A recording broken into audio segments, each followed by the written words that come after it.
welcome back to my film and TV channel. You're all staying safe and well. We've got a wonderfully named series to look at today. We've probably had the thing with film and TV series titles. We've probably had these titles before, so when you put them in Google search or something like that, you'll sometimes get the older versions as well, or sort of very similar names. So it'd be great to find something that's brand new, wouldn't it? But this is quite simply called Bodies. Please, if you're new to the channel, push that subscribe button, push the bell notification. Great to have you on board. Everything film and TV, of course. Film series reviews like this, TV program reviews, information, vlogs, films, of course, previews and reviews. So please jump on board. Lots of stuff go out. You might not like it. I'm very eclectic in my liking of films and TV, so I cover pretty much everything.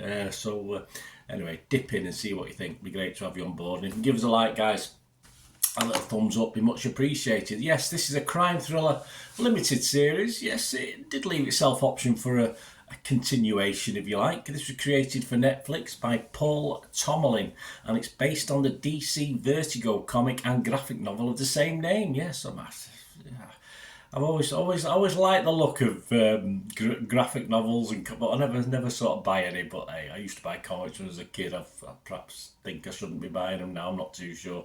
The series consists of 8 episodes by about 55 to 60 minutes. They do vary, and it premiered on Netflix on the 19th of October 2023. All my little comments today are as at October the 22nd, 2023. And it's about, yes, it's British based. It's about 4 London detectives in 4 different time periods. Sounds good already to me. Find themselves investigating the same murder. There you go. Same dead body keeps turning up over 4 time frames. I'll give you the time frames in a minute. We've got Shira Haas as DC Maplewood. Stephen Graham's in this as Elias Mannix.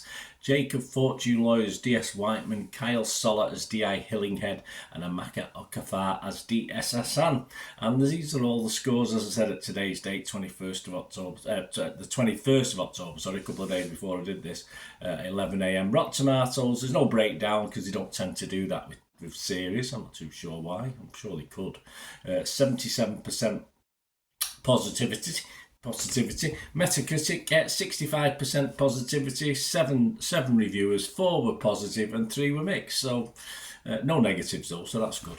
Empire's John Nugent said of this series, though it takes fairly conventional approach to its craft, the unconventional premise behind Bodies, a time-hopping murder mystery, will keep you modestly near the edge of your seat. Yeah, I wouldn't say it was on the edge of your seat, but yeah, enjoyable. I'll give that away already. John Nugent give it 60 out of 100. The public, Public equally like it. The Metacritic users, they give it a 7.3 out of 10. Not a vast quantity of users. Rotten Tomatoes audience, again, I have no idea how many. They give it 70% positivity. And Internet Movie Database themselves, the key one, the public, 1.2k, just over 1,200 scores and reviews left. And it's getting a very healthy 7.2 out of 10. And I don't think it'll change much to that over the coming months and years. I didn't know too much going into watching this. Sometimes I find that better. You know, you don't know a lot about it. I mean, sometimes you look forward to a film and you see a lot of hype on it and it's disappointing. So I didn't know too much about Bodies, but this was a storyline, as you can probably gather, right up my alley, or shall we say lane, because the murders take place on a lane, or the body's found on a lane. I'm not saying where the murders take place.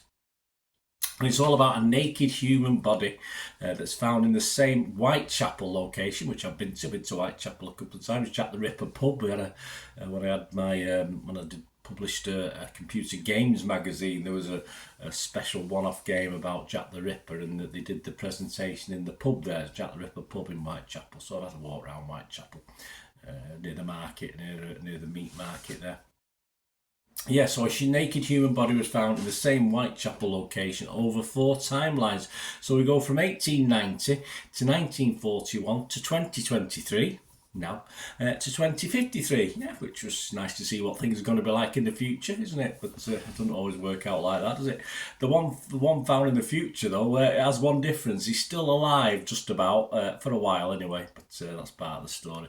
I did wish they spent a bit more time in some of the timelines. They could have done. There's no need to just switch and change as much as they did. Sometimes they switched every couple of minutes, if that. Not enough time to boil an egg, so it was a bit my old brain, as you know, if you watch my vlogs, it was a bit annoying for me anyways. I had to fully concentrate, although I was trying to do other bits and pieces as well as I have to in my life. I can't totally always sit down and watch something from start to finish. I have to get on with other things with it in the background and listening, and sometimes I even have the audio description on, so I know what's going on, to know when to watch the screen, stuff like that. Do you do that? Let me know. So there you go. Yeah, so that was a bit harsh for me. They didn't need to. They could have spent longer in each little time segment, but hey, it adds to it, doesn't it?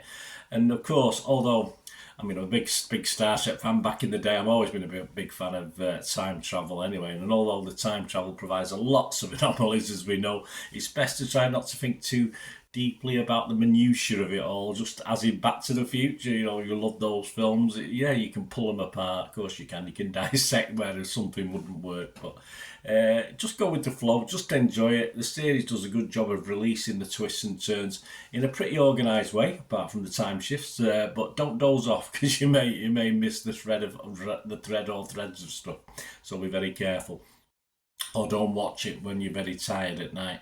One critique is that I've seen about this is that there's no humour. Does there have to be humour in something? I like a little dark humour, a bit of gallows humour, but that's not really a negative for me. If it's a thriller, it's a thriller. I don't expect pithy lines and the detectives or whoever's involved to make me laugh. So I don't think that's a fair critique.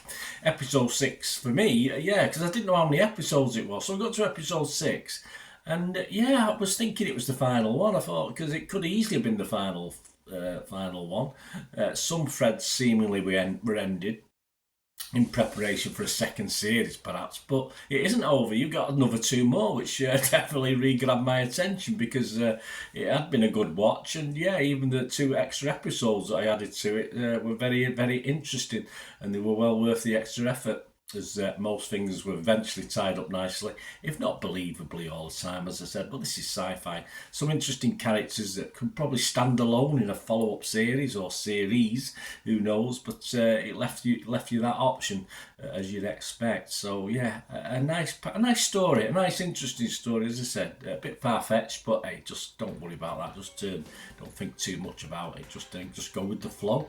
And as I said, the Empire guy said it nearly on the edge of his seat. Well, perhaps I was as well. But there you go. My scores on Rotten Tomatoes. I'll have to be fresh, of course. No shocks here. On Metacritic, I'll be positive. My score, Internet Movie Database, I'm going to be up there as a 7 out of 10. Thoroughly enjoyed it, and it's nice to see a very good British-based sci-fi thriller, which is what this is. Although I said it's nothing fantastically new in the story, if you like. It's just a storyline I like. But if time travel gets on your nerves a bit, then probably avoid. But otherwise, worth the watch if you're a keen sci-fi thriller fan. Thanks for watching, guys. Let me know what you think. Great to hear from you.